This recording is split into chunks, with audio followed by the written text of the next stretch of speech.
For today's videos mga kaidol, ayan na po mga kaidol, kalawang laot po ng malaking bangka. So ayan po sila, busy.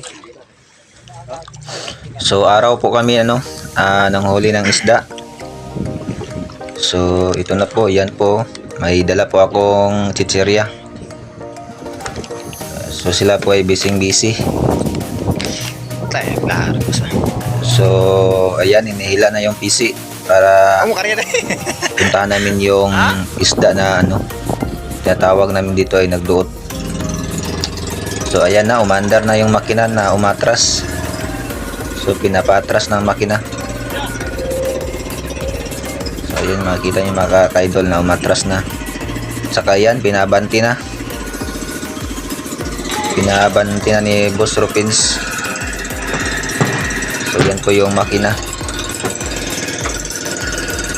So yan po yung isa ko mga kapatid na nag-prepare ng lambat. So yan po si Kinitoyo, kumuha ng makaon kasi gutom daw siya. So punta namin yung isda na mga kaidol na napakita doon sa laot. So ayan mga kaidol, inaryahan na namin yung isda. Kasi yung isda ay nandyan sa sa takilerian lang namin ng sakayan o ng pambot. So yan po mga kaidol, abang po mga kaidol, baka madami po kaming mahuli. So yan po, inaarya lang po nila yung lambat. Ayan na mga kaidol, so hindi pa talaga matapos yung pag-arya ng lambat kasi ang haba ng lambat na mga kaidol. So ayan mga kaidol, malapit na talaga matapos sa pag-arya ng lambat. So ayan po yung isda, nandun po yung isda mga kaidol. Oh my God! Wow!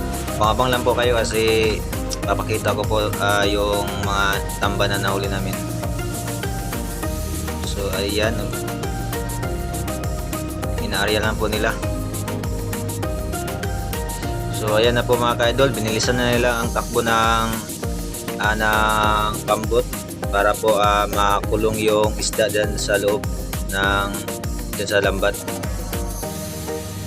So ayan po si Dingards, inarya lang po yan yung buya o yung palayaw. So abang-abang lang po kayo kasi malapit na talaga matapos. So mga ilang minuto po ay ikakarga na yung lambat saka yung nahuli naming isda. So ayan po, ang tagal talaga matapos kasi ang haba ng lambat namin. So ayan na po, so tapos na po inarya. So ayan, inarya na yung malaking bato. So pagkatapos ay inihila na namin.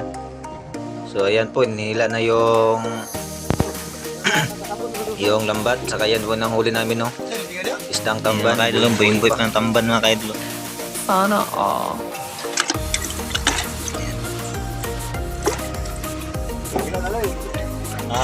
Tuloy ba? Dapat purma ba? Kinitoy, shout out sa mga kwan. Sabi Adi, bisa patawag Kintoy.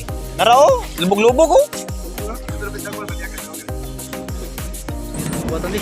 Kaya sa ngayon mga kaidol ay konti-konti lang yung nahuli namin. Ito yung pokot namin mga kaidol. So ayan, parang tama lang sa kinilaw namin mga kaidol. So ayan po si Kinit, si Tingards. At ayan na po, pauwi na po kami kasi konti lang yung nahuli namin. So sana po mga kaidol, supportahan nyo pa rin yung mga video namin mga kaidol para ma-monetize po yung account ng YouTube channel namin mga kaidol. So ayan lang po mga kaidol, maraming salamat po sa walang sawang pagsuporta sa video namin mga kaidol.